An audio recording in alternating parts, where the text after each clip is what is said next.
Olá pessoal, tudo bem? Eu sou a professora Jéssica e estou aqui novamente para nós conversarmos sobre pronomes. Hoje nós vamos conversar sobre os pronomes possessivos, demonstrativos e os indefinidos. Os pronomes possessivos vão dar ideia de posse. Por exemplo, depois da aula, irei até a minha casa. O minha é um pronome possessivo, vai estar se referindo à casa, que seria o objeto possuído. Cada pronome possessivo corresponde a uma pessoa do discurso, e ele também vai precisar concordar com o objeto possuído. Por exemplo, na oração, quando a vi, olhei em seus olhos e me apaixonei. Quando a vi, nós percebemos que ele está falando somente de uma pessoa de sexo feminino. A vi. Olhei em seus olhos e me apaixonei. Seus é o pronome possessivo e olhos, no caso, é o objeto possuído. Portanto, seus tem que concordar com olhos. Embora ele fale apenas de uma pessoa, no caso ela, que a gente percebe que é quando a vi, ele precisa concordar com o objeto possuído, que é olhos. Por isso, o pronome deve estar no plural e também no gênero masculino. Como eu acabei de falar para vocês, os pronomes possessivos vão concordar com as pessoas do discurso. Portanto, eu vou dizer a vocês qual é a pessoa do discurso e, em seguida, os pronomes possessivos, que podem estar no singular ou no plural. Na primeira pessoa, no eu, meu ou minha. Na segunda pessoa, que é o tu, teu ou tua. Na terceira pessoa, que é ele ou ela, seu ou sua. Na primeira pessoa do plural, o nós, nosso ou nossa. No vós, que é a segunda pessoa do plural, vosso ou vossa. E na terceira pessoa do plural, eles ou elas, seus ou suas. É bem comum que nós utilizemos, na linguagem oral principalmente, o seu ou o sua na segunda pessoa, com o sentido de tu. Porém, segundo as normas gramaticais, na linguagem escrita, eu não posso fazer isso. Eu devo escrever o seu e o sua se eu estiver me referindo à terceira pessoa. E quando eu me referir à segunda, teu ou tua. Então, não esqueçam disso. Na hora de escrever, na hora de fazer qualquer questão a respeito desse assunto, na segunda pessoa de singular é o teu ou tua e seus plurais. Outra confusão que acontece com os pronomes possessivos é quando dentro de uma oração ele deixa dupla interpretação. Nós não sabemos ao certo a quem ele se refere. Por exemplo, Júlio encontrou Jorge com seu carro quebrado. O carro de quem estava quebrado? Do Júlio ou do Jorge? Nestes casos, o melhor a se fazer é reescrever a oração, de maneira que não deixe uma dupla interpretação.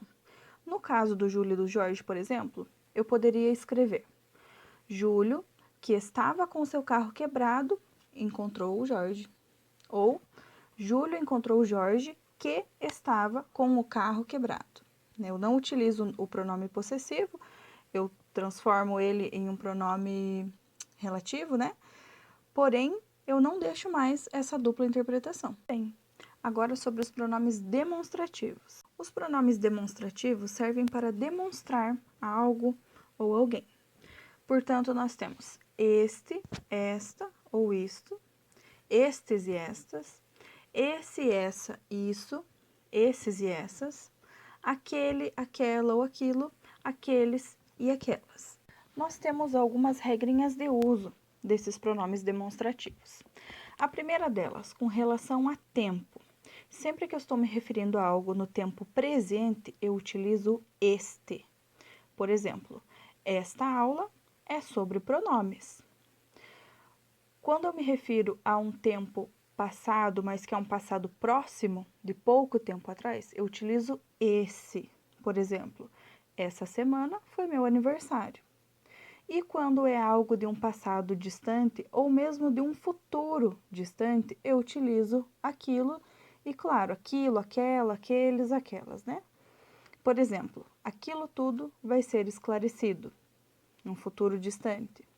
Aquele dia eu estava alterado, um passado um pouco mais distante. A segunda regrinha dos pronomes é com relação ao posicionamento espacial.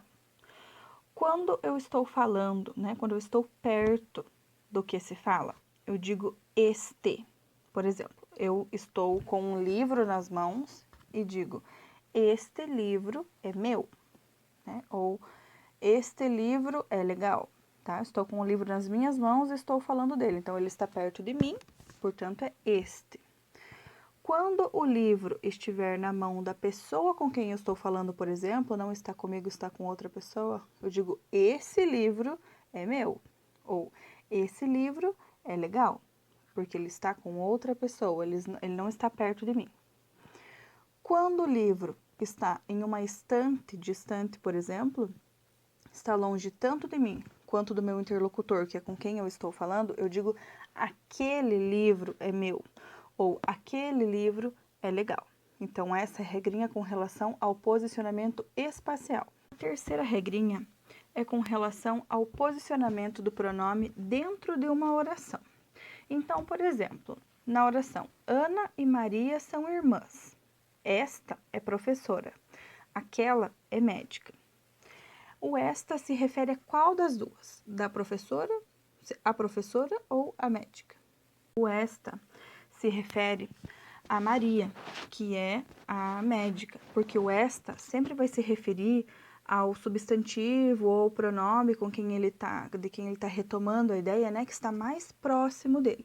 Então, na oração Ana e Maria são irmãs, o mais próximo do pronome vai ser Maria, né? Vai ser o último nome que eu disse, que eu me referi. Então, esta se refere a Maria e aquela é a Ana, porque aqui vai estar mais longe dentro da oração. Quando eu for me referir a um termo que eu já utilizei, eu vou usar o essa, por exemplo. Essa, esse ou essas, né? Por exemplo, ganhei um livro muito legal. Esse eu não perderei. Então, como eu já utilizei a palavra livro, eu vou utilizar o pronome esse, né? Para me referir ao livro. E como eu já citei, tem que ser o esse. Ok? Bem, o próximo pronome é o indefinido.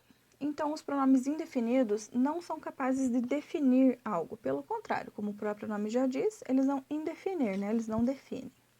Mas a gente tem que tomar muito cuidado como usa esses pronomes, por quê? Porque eles, vindo antes ou depois do substantivo, podem alterar o significado de uma oração. Por exemplo, algum aluno pode me ajudar. Então, eu coloquei o pronome indefinido antes do substantivo aluno. Agora, vejam quando eu coloco depois. Aluno algum pode me ajudar. Então, quando eu digo aluno algum, eu coloco uma expressão um pouco mais melancólica na minha oração, certo? Então, pode ter mudança de significado conforme eu coloque esse pronome antes ou depois do substantivo. É importante que nós fiquemos atentos com isso. Então, de acordo com os pronomes indefinidos, nós temos os variáveis e os invariáveis. Então, pronomes que mudam, né, que se modificam em gênero, e pronomes que não vão se modificar. Eu vou ler para vocês uma listinha primeiro dos variáveis, vou ler a forma no singular, mas que vocês sabem que podem estar no plural também, ok? Então, nos variáveis nós temos algum, alguma, nenhum, nenhuma, todo, toda, outro, outra, muito, muita, pouco ou pouca, certo, certa, tanto, tanta, quanto, quanta, qualquer e quaisquer. Nos invariáveis, alguém, ninguém, tudo, outrem, nada, cada e algo. Então, nos invariáveis, nós não temos as formas no plural. Elas são invariáveis, elas não se modificam, existe apenas uma forma. Então, esses últimos que eu li, alguém, ninguém, tudo, outrem, nada, cada e algo, não vão variar, vão estar sempre no singular, ok?